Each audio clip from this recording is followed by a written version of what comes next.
Assalamualaikum warahmatullahi wabarakatuh. Kepada yang terhormat, Bapak Muhammad Rizal Ramadan, SPDI MPT, selaku dosen pengampu mata kuliah Pendidikan Agama Islam dan teman-teman sekalian. Ini saya atas nama Kafisa Astrela, NIM 2101316000835 dari offering A16 akan mempresentasikan materi bab ke-8 tentang korupsi dan upaya pemberantasannya dalam pandangan Islam. Ini ada 4 subbab yang akan dibahas. Yang pertama yaitu pengertian dari korupsi, yang kedua yaitu bentuk-bentuk korupsi, yang ketiga yaitu hukum korupsi, dan yang terakhir yaitu upaya pencegahan dari tindakan korupsi. Baik, selanjutnya kita akan masuk ke materi yang pertama, yaitu pengertian. Secara bahasa, kata korupsi tidak ada dalam Al-Quran atau bahasa Arab. Kata korupsi berasal dari bahasa Latin, yaitu corrumpere, corruptio, corruptus. Kata tersebut kemudian diadopsi oleh beberapa bangsa dunia. Dalam bahasa Inggris, kata tersebut diserap menjadi corruption dari kata kerja korup yang berarti jahat, rusak, ataupun curang. Dalam bahasa Perancis dikenal kata corruption yang berarti juga rusak.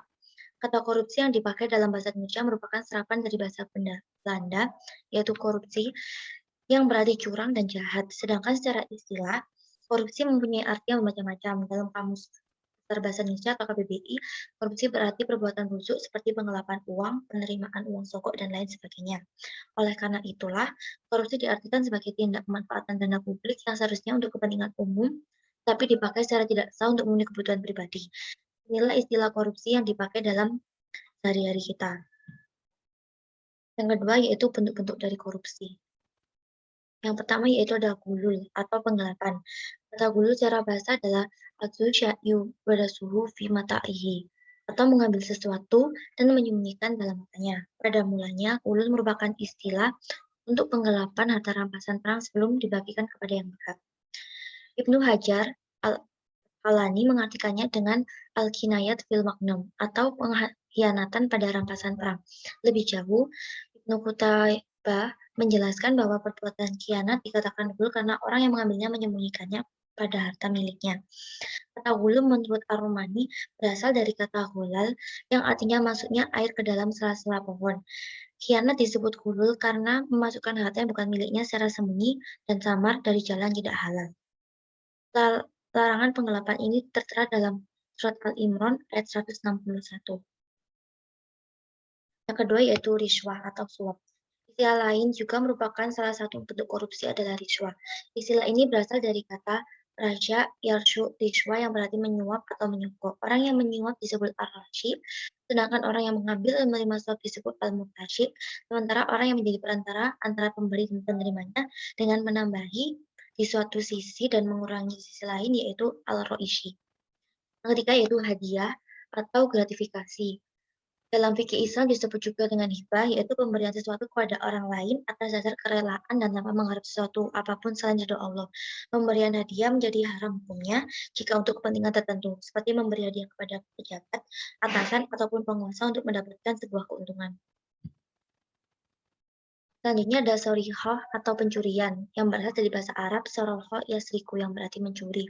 Termasuk dalam kategori mencuri adalah merampok, merampas, mencopet, dan memalak. Yang terakhir yaitu kinayah atau khianat, biasa dibilang dengan kecurangan. Perbuatan ini termasuk perbuatan tidak jujur, melanggar janji, melanggar sumpah, atau melanggar kesepakatan. Ungkapan khianat juga digunakan untuk seseorang yang melanggar atau mengambil hak orang lain dalam bentuk pembatalan sepihak perjanjian yang dibuatnya, khususnya dalam masalah mu'alamah, transaksi jual beli, utang piutang, dan sebagainya. Yang ketiga yaitu hukum dari korupsi. Hukum potong tangan menurut Islam, jika dilihat memang nampak kejam, melanggar hak asasi manusia, tetapi perlu diingat bahwa di balik hukum tersebut terdapat hikmah yang amat besar. Hukuman lain bagi koruptor adalah takzir atau hukuman, mulai dari yang paling ringan di penjara, lalu memecatnya dari jabatan dan memasukkannya dalam anggota yang tercela atau tasyir, penyitaan harta untuk negara hingga hukuman mati. Hukuman ini disesuaikan dengan besar kecilnya jumlah uang atau barang dikorupsi dan dampaknya bagi masyarakat. Motif-motif korupsi. Yang pertama yaitu ada motif internal. Arti motif internal dalam hal ini adalah timbul dari diri seorang yang melakukan korupsi. Antara lain yaitu yang pertama, sikap terlalu mencintai dunia atau hartanya yang biasa disebut dengan hub al-dunya, yang kedua sikap tamak dan serakah, yang ketiga sikap konsumtif atau sikap berlebih-lebihan dalam mengkonsumsi atau membelanjakan harta tanpa peduli pada nasib orang lain, dan hedonis, yaitu sikap yang menganggap kesenangan dan kenikmatan materi sebagai tujuan utama dalam hidup. Yang keempat yaitu pemahaman agama yang dangkal, dan yang terakhir yaitu hilangnya nilai kejujuran. Yang kedua yaitu ada motif eksternal. Motif eksternal yaitu motif yang mempengaruhi seorang untuk melakukan korupsi di luar dari dirinya sendiri. Yang pertama yaitu adanya kesempatan dan sistem yang rapuh. Yang kedua faktor budaya. Yang ketiga faktor kebiasaan dan kebersamaan dalam sehari-hari. Dan yang terakhir adalah penegakan hukum yang lemah. Selanjutnya ada bahaya korupsi bagi kehidupan. Yang pertama, pelaku akan masuk neraka. Yang kedua, memakan barang haram tidak akan mencapai derajat takwa. Yang ketiga, orang yang makan makanan haram, kesadaran beragamanya akan sempit. Maksudnya, ia tidak akan banyak beramal yang bernilai pahala, sehingga akan mudah juga untuk masuk neraka. Yang keempat yaitu pemakaman harta haram tidak diterima amalnya dan ditolak doanya. Yang kedua yaitu bahaya korupsi terhadap kehidupan generasi muda. Jika generasi muda suatu bangsa keadaannya seperti ini, maka masa depan bangsa tersebut nanti tidak bisa dipastikan atau dikatakan suram. Yang ketiga, bahaya korupsi terhadap kehidupan bermasyarakat. Jika korupsi telah membudaya dan menjadi kebiasaan sehari-hari dalam suatu masyarakat, maka ia akan menjadikan masyarakat tersebut sebagai masyarakat yang kacau. Korupsi menyebabkan perbedaan yang tajam di antara kelompok sosial dan individu, baik dalam hal pendapatan, kehormatan, kekuasaan, dan lain-lain.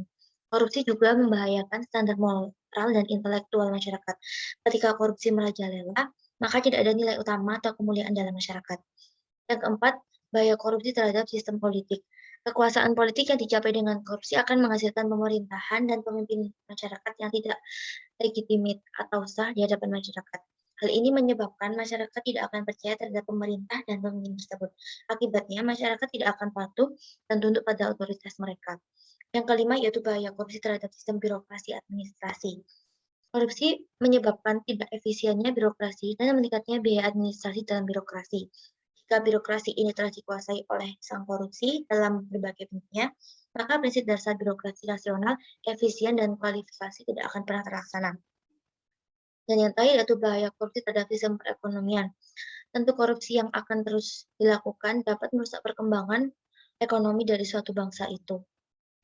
Yang terakhir yaitu upaya pencegahan dari tindakan korupsi. Yang pertama yaitu melakukan budaya anti mencontek, plagiasi, dan titip absen. Proses pembentukan perilaku jujur termasuk anti mencontek, anti plagiasi, anti titip absen, dan lain-lain setidaknya bisa dilakukan melalui hal berikut. Yang pertama yaitu melalui proses pembiasaan, yaitu dengan membiasakan diri untuk berperilaku jujur dan membiasakan diri untuk menjalani proses dengan baik agar dapat memperoleh hasil yang maksimal. Yang kedua yaitu proses keteladanan. Sikap jujur lebih efektif terbentuk pada mahasiswa jika pendidik atau dosen juga memberikan keteladanan dengan berperilaku jujur. Yang kedua yaitu memegang teguh amanah. Yang pertama yaitu amanah manusia terhadap Tuhan, yaitu semua aturan Tuhan yang harus dipelihara berupa melaksanakan semua perintah Tuhan dan meninggalkan semua larangannya. Yang kedua, amanah manusia kepada orang lain, diantaranya yaitu mengembalikan titipan kepada pemiliknya, tidak menipu dan berlaku curang, menjaga rahasia keluarga, kerabat, dan manusia secara keseluruhan.